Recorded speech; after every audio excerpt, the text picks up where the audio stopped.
सत्संग तो भगवान का दर्शन करने के बाद भी सत्संग की आवश्यकता पड़ती। अर्जुन भगवान के दर्शन कर चुके थे, लेकिन सत्संग के बिना अर्जुन का दुख नहीं मिटा। और सत्संग ये बताता है कि जो आपको दुख देता है वो छूट रहा है, और जो सुख स्वरूप है वो अभी मौजूद है। लेकिन जो छूट रहा है उसको पकड़ रखा है, और जो अभी मौजूद है उसका पता नहीं। दो तत्व है, एक परिवर्तनशील तत्व है और एक सदा रहने वाला तत्व। सदा रहता है उसको बोलते परमात्मा, नित्य, और परिवर्तनशील जो होता है उसको बोलते प्रकृति। जैसे पानी गहराई में शांत और ऊपर तरंगित हो रहा है, ऐसे ही परमात्मा की सत्ता जो प्रकृति लेकर ये सृष्टि में उथल पाथल, उत्पत्ति, स्थिति, प्रलय, ये सब प्रकृति के जगत में आ गया। तो शरीर भी प्रकृति का है। प्रकृति अष्टधा है, पृथ्वी, जल, तेज, वायु, आकाश, मन, बुद्धि और अहम, मैं, यह अष्टधा प्रकृति है। चैतन्य ब्रह्म परमात्मा में उससे अलग हूं। गीता में भगवान ने कहा, भूमि रापो अनलो वायु खम मनो बुद्धि रेवच अहंकार इत्येव मैं भिन्ना प्रकृति अष्टधा। ये मुझसे भिन्न है। भिन्न है, लेकिन भगवान की सत्ता के बिना वो एक क्षण भी नहीं रह सकती। जैसे तरंग से गहरा पानी कहे कि ये तरंगे जो हो रही है इसमें कुछ भी हो, मैं इनसे भिन्न हूं, लेकिन तरंगे पानी से भिन्न नहीं रह सकती। ऐसे ही प्रकृति परमात्मा सत्ता के बिना नहीं रह सकती। इससे शरीर प्रकृति का है, लेकिन आपका चैतन्य ना हो तो शरीर क्या रहेगा? जीभ क्या बोलेगी? हाथ क्या देख लेंगे? आंख क्या देखेगी? तो ऐसा पंच भौतिक शरीर, मन, बुद्धि और अहंकारी प्रकृति, अष्टधा प्रकृति। ऐसे अष्टधा प्रकृति सत्ता लेकर परमात्मा की ये सारा खेल करती, फिर भी परमात्मा उससे अलग है। ऐसे ही अष्टधा प्रकृति का शरीर आपका, आप इससे जुड़े, आपसे जुड़ा है, लेकिन शरीर मर जाता है फिर भी आप रहते हैं। शरीर बीमार हो जाता है तब भी आप रहते हैं। मन में दुख आता है तब भी आप रहते हैं, दुख को देखने वाले।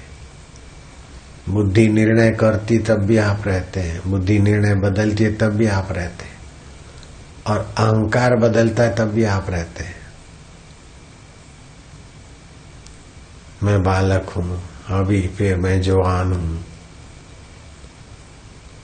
मैं वृद्ध हूं, शादी कर ली, मैं पति हूं, मैं पत्नी हूं। तो ये मैं बदलता है, उसको भी जानने वाला उस मैं से अलग है। ठीक है ना? तो आप बोलते मैं ध्यान लगाऊं। ध्यान लगाना तो अच्छा है, लेकिन उससे आगे जाना है बेटे। ध्यान से विक्षेप निवृत्त होगा, आध्यात्मिक ऊर्जा बढ़ेगी, लेकिन वो जो बढ़ा वो घट सकता है, विक्षेप फिर आ सकता है। इसलिए ध्यान से भी एक छलांग ऊपर चले जाओ। ध्यान सदा नहीं रहेगा, परमात्मा सदा रहता है। ध्यान करने वाले आप सदा है, ध्यान सदा नहीं होगा। बात समझ में आ रही ना? सीधी बात है। तो क्रोध आया चला गया, आप रहे। काम आया चला गया, चिंता आई चली गई, प्रसन्नता आई चली गई, मायूसी आई चली गई। ये सब आने जाने वाली परिस्थितियां है। लेकिन आप उससे भिन्न है। चिंता गई चली गई तो आप तो नहीं गए। तो ये प्रकृति से, जैसे परमात्मा प्रकृति से पर है, ऐसे शरीर की अष्टधा प्रकृति के हिस्से से आप भी पर है। तो भगवान ने कृपा करके ये बहुत ऊंची बात बताई। मैं भिन्ना प्रकृति अष्टधा। तो अर्जुन ने भी फिर अपने शरीर की प्रकृति से अपनी भिन्नता का एहसास कर लिया। नहीं तो मोह हो जाता है प्राकृतिक शरीर के साथ। तो भक्ति भी करते हैं तो अगर ईश्वर को चाहते हैं, ईश्वर के ज्ञान को चाहते हैं, ईश्वर की अनुभूति चाहते हैं, तो फिर वो भक्ति योग बन जाती, ज्ञान योग बन जाता। तो ध्यान लगाना, जैसे अभी इन्होंने ध्यान के रास्ते चली तो बहुत उन्नति हुई। यूरोप में भी धंधा हो गया अच्छा, हिंदुस्तान में भी अच्छा, तबीयत भी ठीक हो गई। लेकिन ये सारा विकास जो हुआ लोगों की नजर से तो बहुत लाभ हो गया। परिवार में भी बड़ा हो गया कि जब से बापू के पास गई आत्मसुधा अच्छा हो गया। अभी 50-100 करोड़ के होटल भी बना रहे हैं। ठीक है, तो ये लेकिन फिर भी ये सारा विकास तुम्हारा नहीं हुआ। तुम्हारा विकास जितने अंश में तुमने किया बेटे, उसका ही थोड़ा सा पुण्याई तुम्हारे परिवार को अपने बिजनेस में या स्वास्थ्य में मदद रूप हो गया। 5 स्टार होटल बना रहे ना बॉम्बे में, हाँ, और लंदन में भी काम है।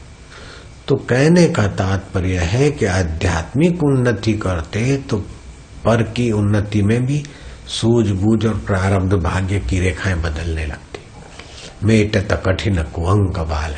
लेकिन बाहर की कितनी भी बनाओ, 50 करोड़ की बनाओ, 5 करोड़ की बनाओ, 100 करोड़ की बनाओ, लेकिन आखिर ये समझो कि ये हमारे लिए नहीं है, ये परिवार वालों के लिए, शरीर के लिए है। ये शरीर में नहीं हूं, तो जो आप नहीं है उसको अभी से नहीं मानो, और जो आप हैं इतना भी ध्यान लगाकर ज्ञान सुनकर जो आप होने वाले हैं या पाने वाले, उसको समझो मैं अभी हूं। जो कभी नहीं मरता वो मैं हूं, और जो सदा नहीं टिकता वो शरीर है। तो पर को पर समझ लो और स्व को स्व समझकर चिंतन सुमरण और ध्यान करो, तो हृदय में ब्रह्माकार वृत्ति पैदा होगी। ध्यान किया तो विक्षेप शांत हुआ, दान पुण्य किया अथवा सत्कर्म किया तो पुण्य प्राप्त हुआ। पुण्य प्राप्त होना एक बात है, विक्षेप प्राप्त मिटना दूसरी बात है, कुछ प्राकृतिक शक्तियां प्राप्त करना तीसरी बात है, यश प्राप्त करना ये चौथा विभाग है, अपने जीवन में चमत्कार करने की योग्यता विकसित करना ये 5वां विभाग है। लेकिन इन सब का सार यह है कि अपने आत्मा परमात्मा को पाकर मुक्ति का अनुभव कर।